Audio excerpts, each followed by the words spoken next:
Fait que le sujet du jour, le bonheur est un problème par Mark Manson. Je sais pas si le livre The Subtle Art of Not Giving a Fuck te dit quelque chose, mais c'est lui l'écrivain, c'est Mark Manson.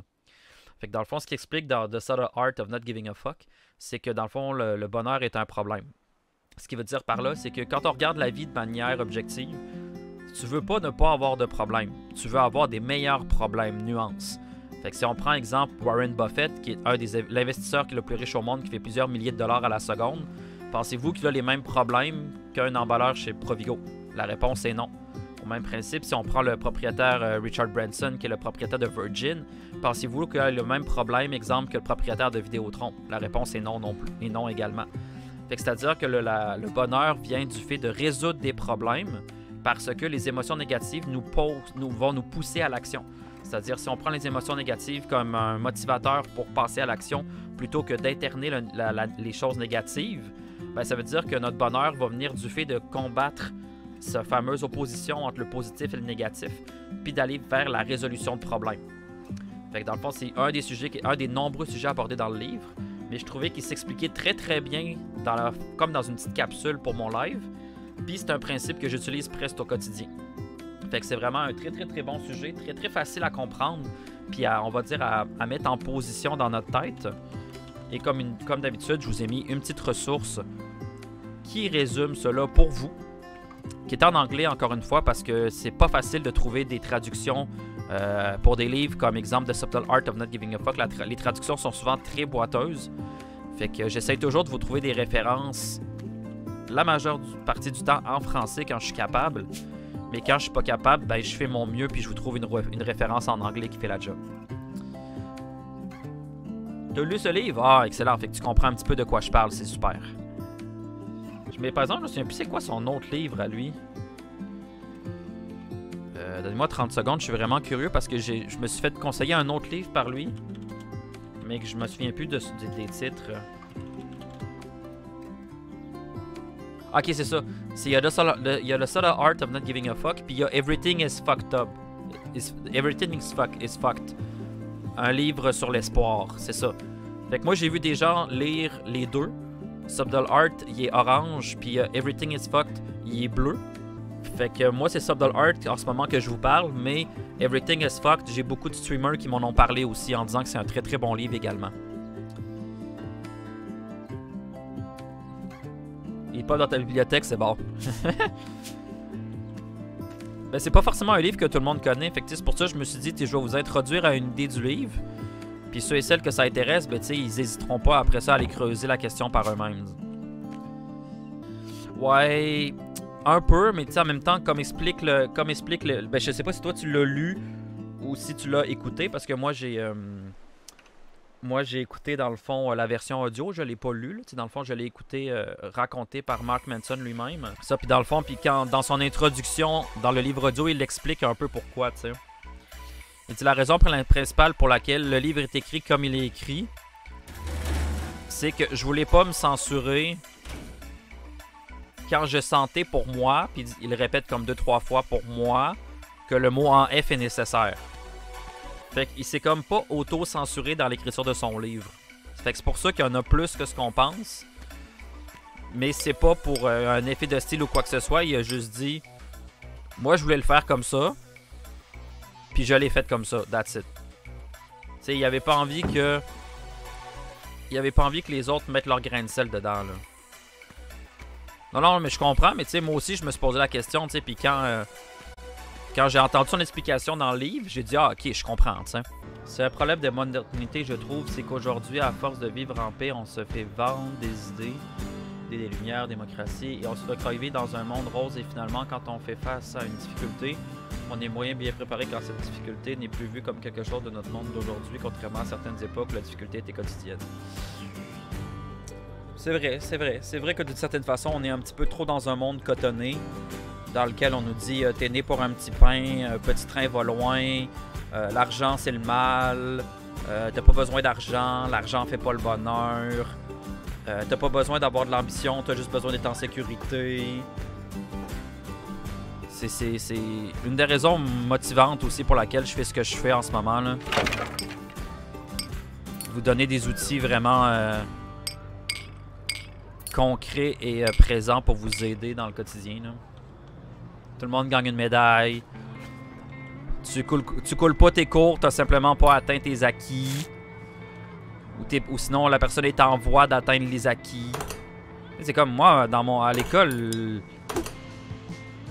tu passais ou tu coulais, that's it, là. T'étais pas en voie d'acquisition, là. C'est pas, tu l'as ou tu l'as pas, that's it, là. Je trouve ça un peu n'importe quoi de protéger comme ça les enfants, là.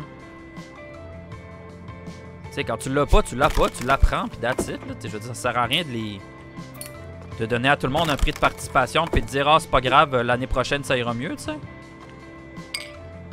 C'est un peu n'importe quoi, là. Personnellement, je trouve que c'est n'importe quoi, là. Ben, t'étais-tu là, Florian? Quand Jaco nous a annoncé que, étant donné que le gouvernement québécois a diminué les critères d'admission pour les diplômes collégiales, que même s'il n'a pas terminé officiellement ses études collégiales, il va recevoir un diplôme pareil. C'est exactement ce qui est en train d'arriver ici, là. On va te donner un diplôme de participation, là. Nous, c'est le bac, le diplôme d'études équivalent au cégep, mais en moins professionnalisé que vous, qui a un diplôme important pour être admissible en université avec la pandémie et les consignes au recteur qui faisaient que tu avais des points gratuits. Tu sais, puis c'est un peu ce qui me fait rire aussi parce que, tu sais, indirectement, tu sais, si tu regardes les grands entrepreneurs, tu sais, que je donne exemple Elon Musk en exemple, ou même si on retourne dans le temps un peu puis qu'on prend Ford, là, celui qui a créé la marque de voiture Ford, là. Tu sais, c'est pas forcément les gens, tu sais, qui avaient le plus gros pédigré d'instruction, là. Mais ceux qui travaillent pour Henry Ford, merci Chucky's. Mais ceux qui travaillent pour eux sont plus instruits que eux en tant que propriétaires, tu sais. Parce que c'est ça que les gens ne comprennent pas. Tu sais, les gens ils pensent que pour être bien placé dans la société puis faire un bon revenu, il faut que tu saches tout. Mais c'est pas vrai. Tu vas beaucoup plus loin puis tu fais beaucoup plus d'argent quand tu t'entoures de personnes qui savent ce que toi tu sais pas que si toi tu essaies de l'apprendre. Ouais, mais tu sais, en même temps, on le sait, tu sais, tous les grands investisseurs ou tous les grandes têtes de ce monde comme les Elon Musk puis les Steve Jobs, ils voient pas la vie de la même façon que nous aussi, là. J'essaie de me réveiller 30 minutes de meeting pour essayer de comprendre que ma boss sait même pas ce qu'elle veut. Va te faire un café, ça va te faire du bien. Le diplôme, pour moi, c'est qu'un bout de papier qui te donne, certes, la théorie, mais la théorie ne suffit pas. Il y a les personnes diplômées qui sont très mauvais dans leur métier. Tout à fait. Tout à fait. Tu sais, puis le meilleur exemple que je peux te donner par rapport au diplôme, là, c'est exemple, là, bon, c'est un peu... le pire, c'est que c'est pas exagéré. C'est ça que je trouve triste, là. C'est exagéré, je pourrais dire, ah, c'est exagéré, tu sais, puis c'est pas grave, tu sais. Prends exemple ceux qui ont étudié les finances, là. Je parle pas des entrepreneurs, là. Je pense de ceux qui ont étudié les finances. Ben, c'est pas parce que ces gens-là ont étudié les finances que leurs finances sont en ordre. Tu sais, fait qu'il y a une très, très, très grosse différence entre étudier un sujet puis l'appliquer dans le monde réel. C'est assez intense, là. Café en main, parfait, ça, parfait, ça. En France, faut un diplôme pour devenir boulanger. Bro, t'as pas besoin de t'asseoir sur une chaise pour apprendre à être boulanger. Comme il y a quelques années, tu dans une boulangerie, t'étais formé, et voilà, t'apprends un style. C'est tout à fait. Puis, tu vas rire, là, mais tu sais, j'en ai rencontré les entrepreneurs dans les 6-7 dernières années. J'en ai rencontré beaucoup, là.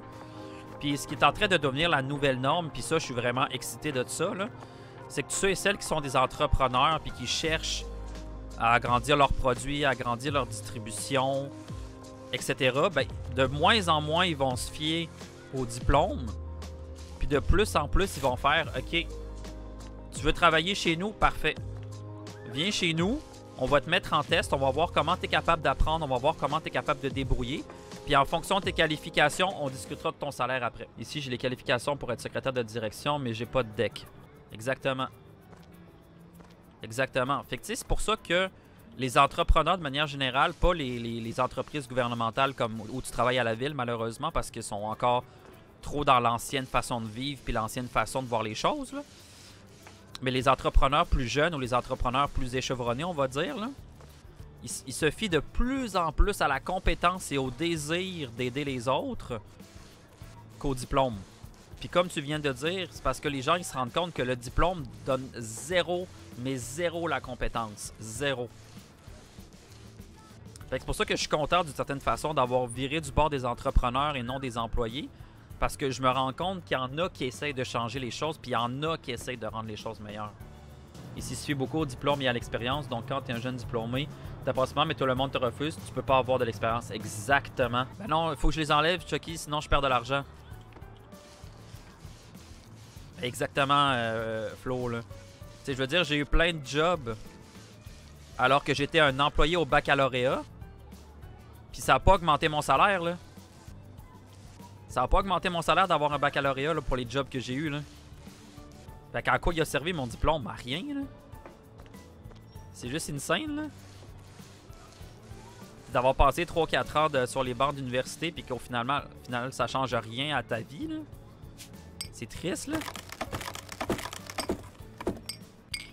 Parce que ce que je voulais faire au départ avec mon diplôme en philosophie, je me suis fait couper l'herbe sous le pied puis j'ai jamais pu le mettre en place. Fait que je suis pas allé à la maîtrise parce que j'étais découragé du système d'éducation.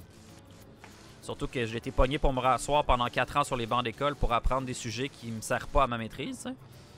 Qui me servent pas à la rédaction de ma maîtrise, si on peut dire, là. C'est pour ça qu'éventuellement, je vais sûrement faire la rédaction de ma maîtrise, mais j'irai pas faire les cours qui vont avec parce que ça me sert à rien, là. Sac vert dans le vert. Let's go.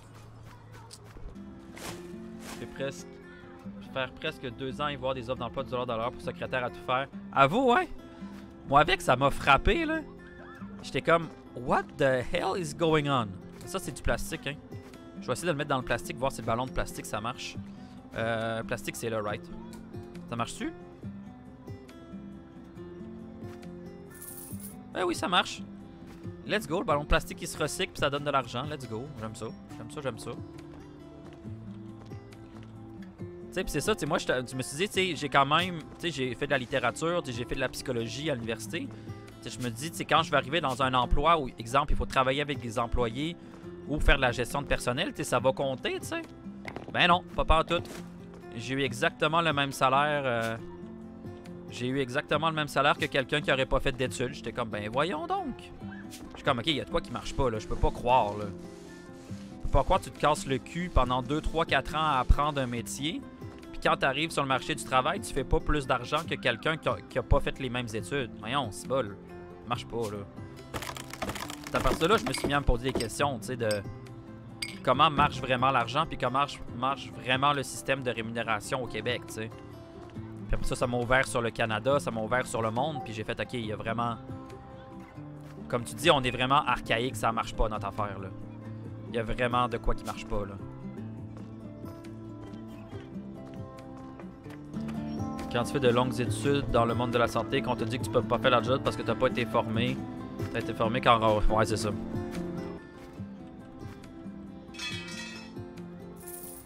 Puis après ça, en termes de pandémie, oh, on manque d'employés, on manque d'employés, on manque d'employés. Ben oui, ben, t'avais juste à bien t'en occuper. Leur donner un salaire décent puis des conditions de vie vivables. Puis t'aurais pas de problème en ce moment. La crise des infirmières au Québec puis au Canada, là, ça date pas de l'année passée, là. Ça fait plus d'une décennie, si c'est pas plus longtemps que ça dure, là. Ce qui arrive, c'est qu'il y a des employés qui acceptent avec joie un salaire moins élevé pour travailler, car les employeurs moins chaleureux à accepter des personnes qualifiées et les payer comme ils devraient. Tout à fait. Tout à fait. Tu sais, puis ça me fait rire parce que, tu sais, des fois, il y a des gens qui me disent « Ah, l'argent, c'est pas important. » Je suis comme « Ok, fine.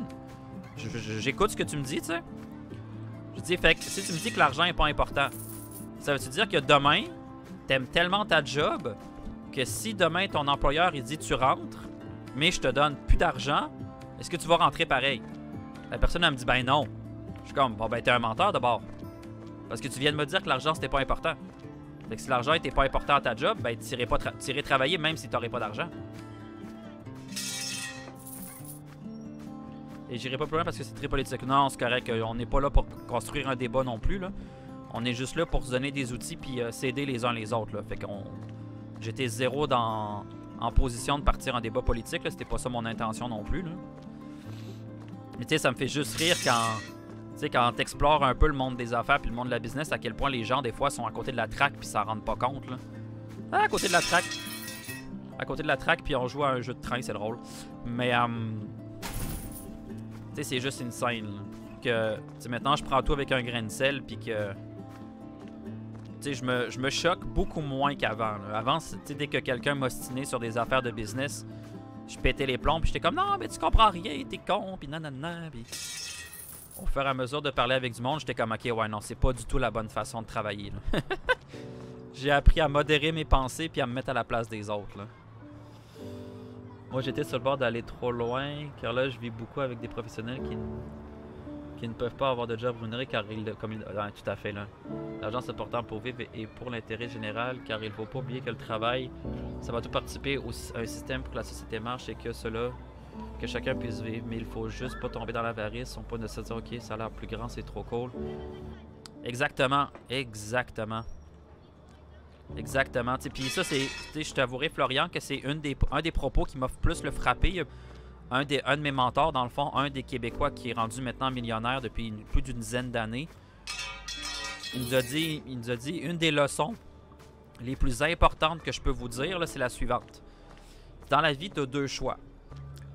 Tu choisis le style de vie que tu veux vivre et tu vas chercher la carrière qui te permet de l'accomplir, ou tu acceptes un emploi ou une carrière.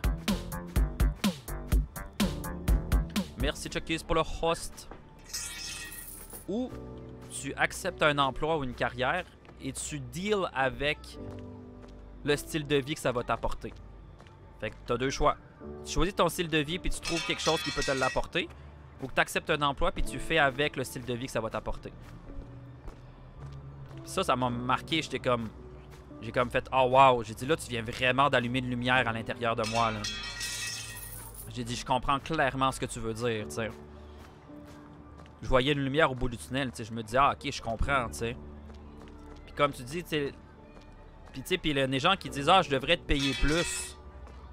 C'est comme oui, mais tu sais, faut pas oublier que le système capitaliste, c'est t'es pas payé pour ton temps. Parce que si t'étais payé pour ton temps, si tu restais chez toi à rien faire, tu serais payé pareil. Fait que le système capitaliste, il fonctionne comment? Il fonctionne à la valeur que tu apportes au système. Fait que si tu veux être payé plus, faut pas que tu travailles sur ton emploi, sur la société, sur le gouvernement pour que le gouvernement t'amène plus d'argent. Mais il faut que tu travailles sur toi-même pour que toi, tu augmentes ta valeur en tant que personne. Puis une fois que ta valeur va augmenter, ton salaire et ta valeur nette en tant que personne va augmenter. Parce que c'est pas lié au temps, c'est lié à la valeur que tu amènes au système capitaliste.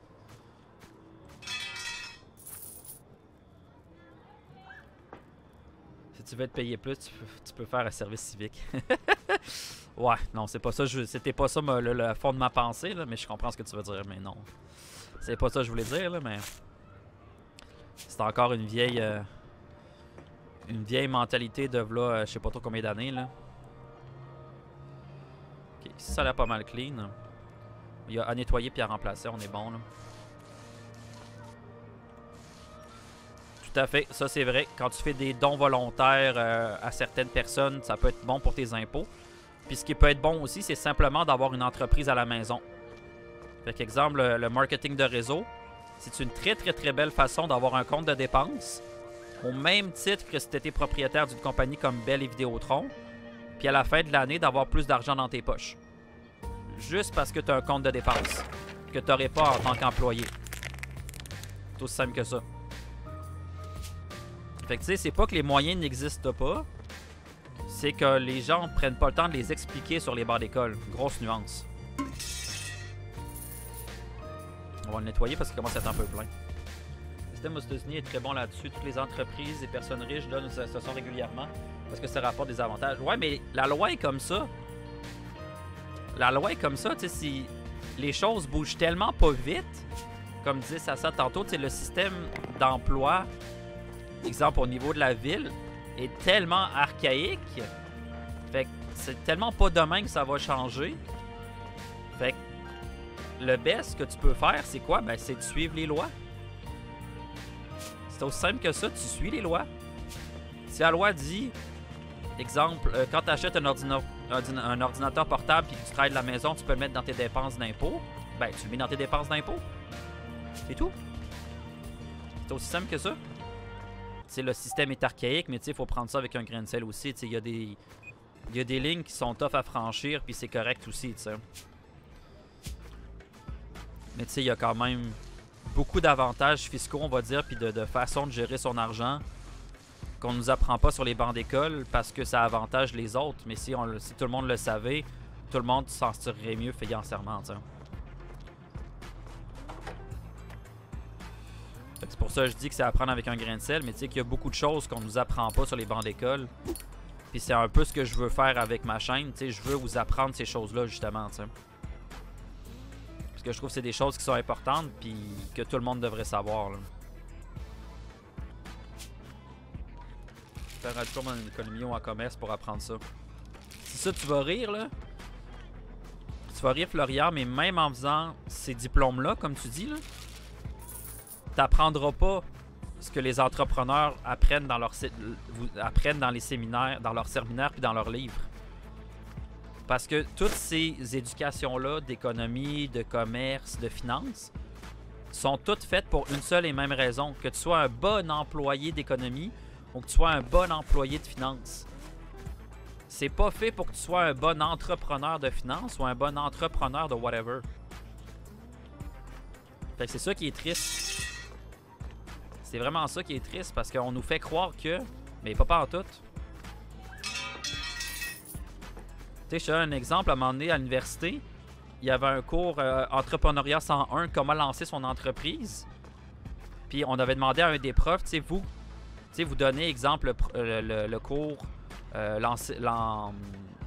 comment lancer son entreprise depuis X années, tu sais. Tu sais, combien avez-vous lancé d'entreprises?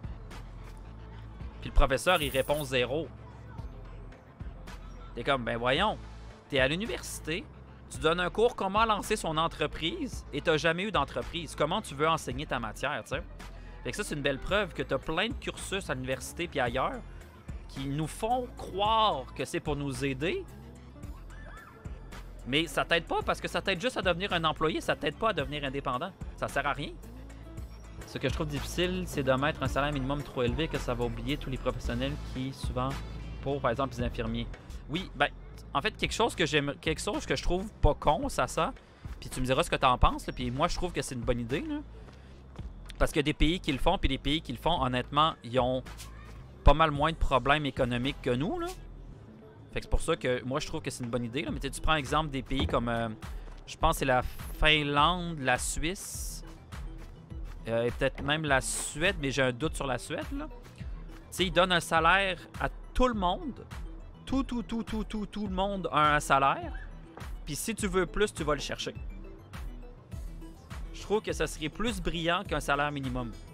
Parce que ça désencombrerait tous les jobs de salaire minimum que les gens, ils se font chier puis qui font un travail de marde.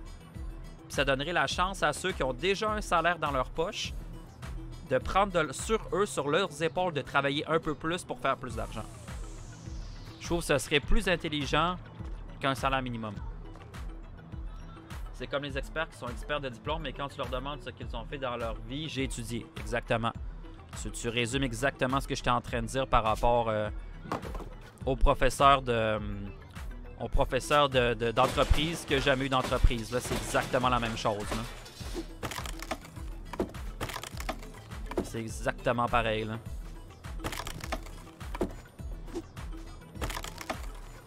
Fait que, yep, je pensais pas qu'on allait aussi deep en conversation aujourd'hui, mais je trouve ça très très cool. Très cool. Très cool. Ça me donne quasiment le goût que la semaine prochaine, un de mes sujets, ce soit le capitalisme. Puis que je réexplique justement ce fameux concept-là que avec le système qu'on a en ce moment, t'es pas payé à l'heure, mais t'es payé à la valeur que t'apportes. Puis si tu augmentes ta valeur, ben tu augmentes ton salaire indirectement. Non, plutôt, tu augmentes ton salaire directement, excusez-le. Ah ben d'ailleurs, Florian, tu me fais penser à quelque chose. Est-ce que le livre Père riche, Père pauvre de Robert Kiyosaki, ça te dit quelque chose?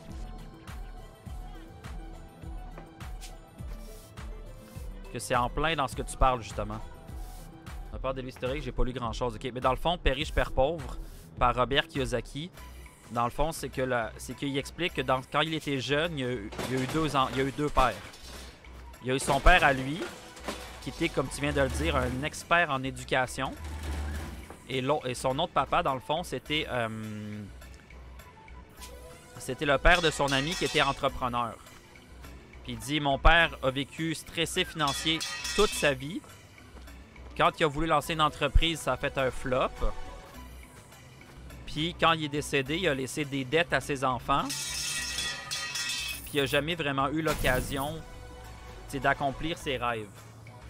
De l'autre côté, tu avais son père riche, qui était le père de son ami, qui n'avait pas d'éducation, mais que quand il a quitté ce monde, tous ses enfants et sa famille étaient plus éduqués financièrement et il est parti en laissant de l'argent à sa famille plutôt que de partir avec des dettes.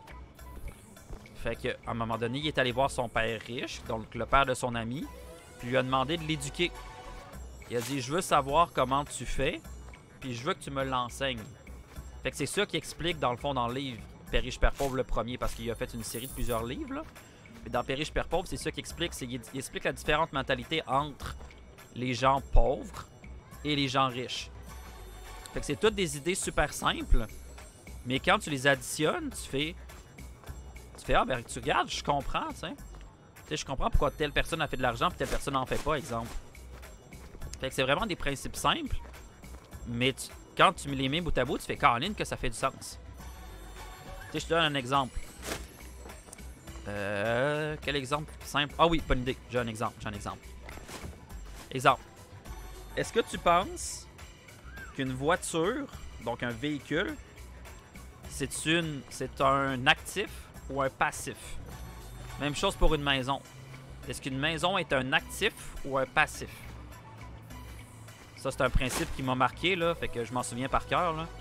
Fait que est-ce qu'une voiture, c'est un actif ou un passif dans un bilan financier? Puis est-ce qu'une maison, c'est un actif ou un passif dans un bilan financier? On va commencer par ça pour le fun. Qu'est-ce que vous en pensez dans le chat?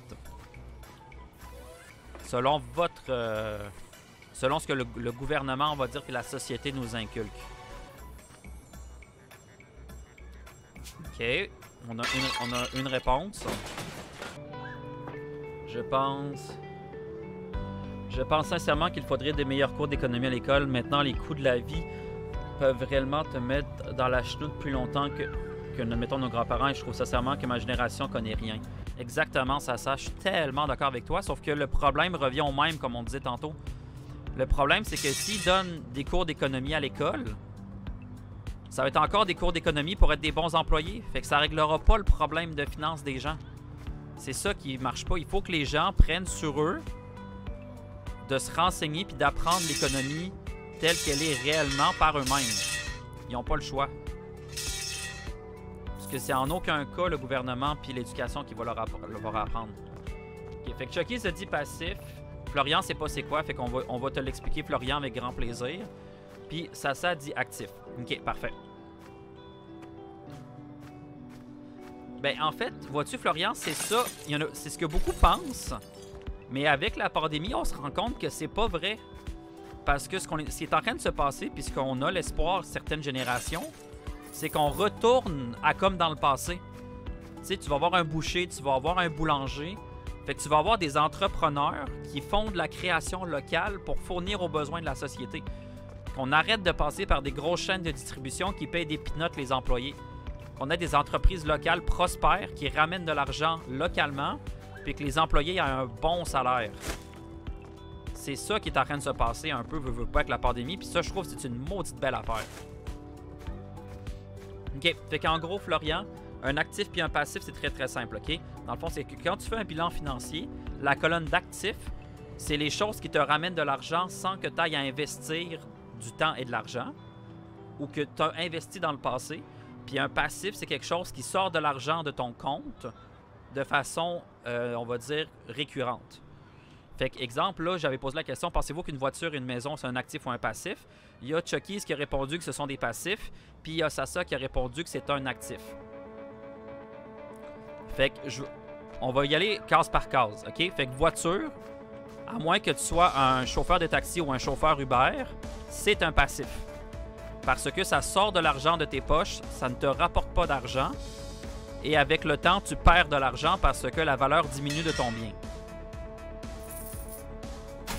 Fait que ça, c'est un exemple de passif. Maintenant, maison. Petit problème qu'on pense avec une maison. Si on pense qu'une maison, c'est juste pour habiter dedans, eh bien, ça, une maison, c'est un passif. Parce qu'une maison ne te rapporte pas d'argent, elle te coûte de l'argent. Dans le fond, ce que je disais, ça, c'est qu'on pense qu'une maison, c'est un actif, mais c'est un actif pour la banque. Dans un bilan financier de la banque, ils vont calculer que chaque maison qu'ils ont en termes d'hypothèque leur rapporte de l'argent de façon passive. Donc, pour eux, c'est un actif. Mais malheureusement, pour monsieur, madame, tout le monde, si tu n'as pas de Airbnb ou que tu n'as pas de bed and breakfast dans ta maison est un passif parce que cette maison-là ne te rapporte pas de revenus. Au contraire, elle te coûte de l'argent. Donc ça, tu vois, c'est une des premières conceptions que j'ai apprises en lisant Père riche, Père pauvre. C'est que contrairement à ce qu'on croit, une maison, pour monsieur, madame, tout le monde, c'est un passif, ce n'est pas un actif parce que ça ne rapporte pas de revenus. Fait que tu sais, c'est juste des petites conceptions comme ça que quand tu les mets bout à bout, c'est là que tu comprends plein d'affaires, tu sais. C'est comme quand je regarde, ça fait un bout que je n'ai pas vérifié, là, mais tu sais, comme le taux d'endettement moyen des Canadiens, c'est de 178 %. Fait que même si le gouvernement payait 100 % des dettes des Canadiens, les Canadiens seraient encore endettés de 78 %. Fait que tu sais, c'est qu'il y a vraiment eu, comme tu dis, une misinformation puis une misformation des finances. Puis avec le crédit, ça a juste explosé le problème. Parce que comme tu disais, nos grands-parents, même nos parents, c'était le début du crédit. Puis nos grands-parents puis nos arrière-grands-parents, ils n'avaient pas de crédit. Si tu n'avais pas l'argent, tu ne l'achetais pas, point. Là. Fait que c'est pour ça que c'est un problème qui est global, puis c'est l'enfer. Là. Ouais, je regardais global, en effet, l'achat et la future vente. Exactement. Là, on se comprend. Fait qu'exemple, si tu es un flipper de maison ou si tu es quelqu'un en immobilier, ton achat de maison, vu que ton but, c'est de le flipper puis de le revendre, ça devient un actif. Parce que là, tu ne mets pas juste de l'argent pour mettre de l'argent, tu mets de l'argent parce que tu le revends en bout de ligne. Fait que là, on se comprend, puis on est 100% d'accord ensemble, l'un l'autre. Ça, on est tout à fait d'accord que si c'est pour flipper puis la vente, c'est de l'actif. 100% d'accord avec toi. Mais de manière générale, malheureusement, si on compare les feuilles de finances de monsieur, madame, tout le monde, ce sont des passifs, les maisons, malheureusement. C'est une misconception qui est très, très, très partagée, on va dire. Puis j'étais très, très, très content, justement, quand j'ai découvert ça, justement, puis que j'ai découvert, justement, toutes ces choses-là. Là. Ça change la vision, puis ça, on va dire, ça t'ouvre les yeux sur une autre réalité puis sur une autre façon de faire les choses.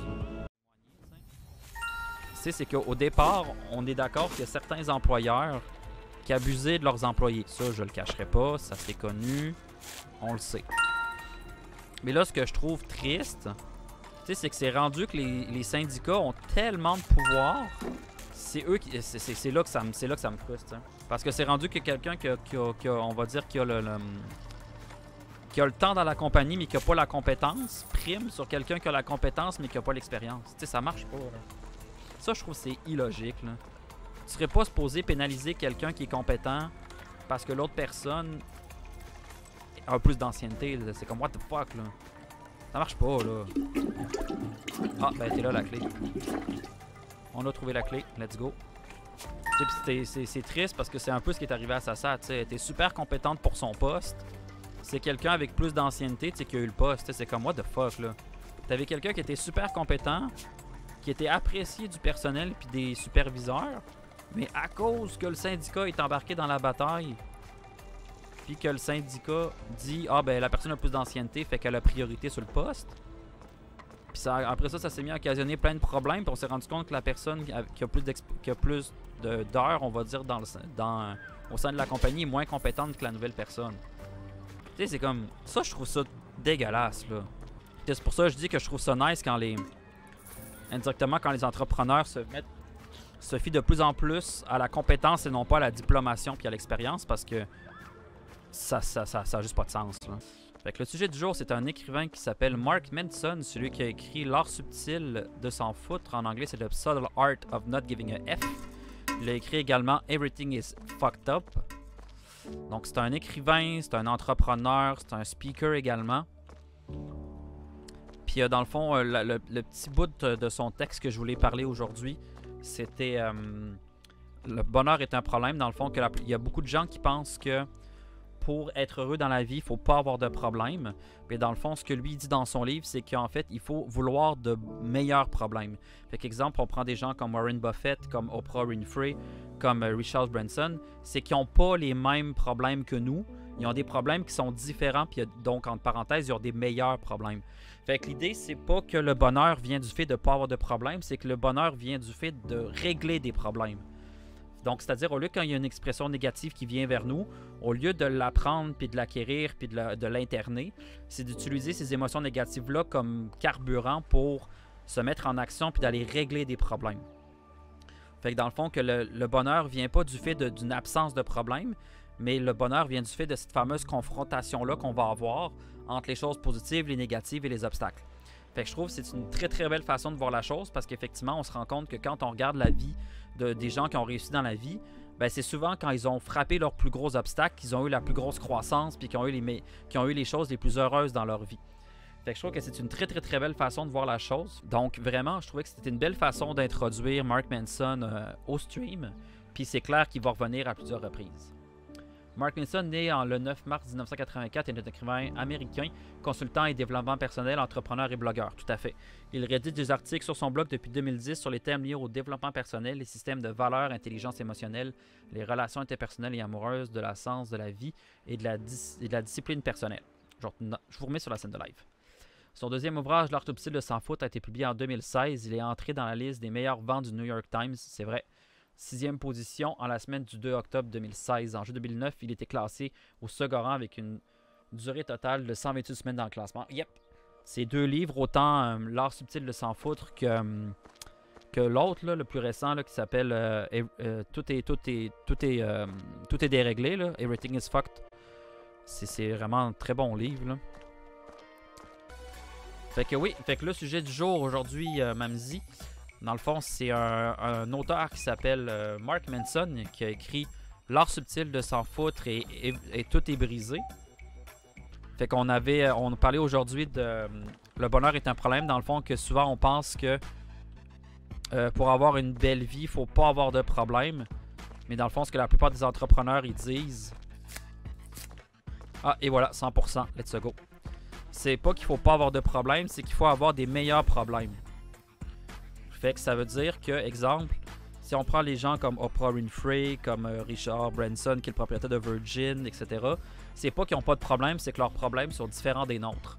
Fait que c'est-à-dire qu'il faut comprendre que le bonheur vient de la résolution de problèmes et non pas de l'absence de problèmes. Fait que c'est à chaque fois qu'on vit quelque chose de négatif, quelque chose qui nous bouleverse un peu. Non, ma cam est brisée, j'essaie de vous réparer ça pour lundi prochain. Là. Puis, fait que quand il y a quelque chose de négatif, quelque chose de toxique qui arrive, ben, c'est de prendre ça sur nous, de voir quelles leçons on peut en tirer, puis de faire une action en conséquence pour s'améliorer. Fait que les émotions négatives nous aident à passer à l'action plutôt que de nous freiner à l'action. Puis que dans le fond, on va atteindre un certain niveau de bonheur, puis on atteint le bonheur quand on résout des problèmes, puis qu'on se développe en tant que personne. Je dirais même que c'est une question de prendre des risques, car ceux qui n'ont pas fait d'erreur ou n'ont pas de soucis, c'est ceux qui n'ont rien fait. Exactement. C'est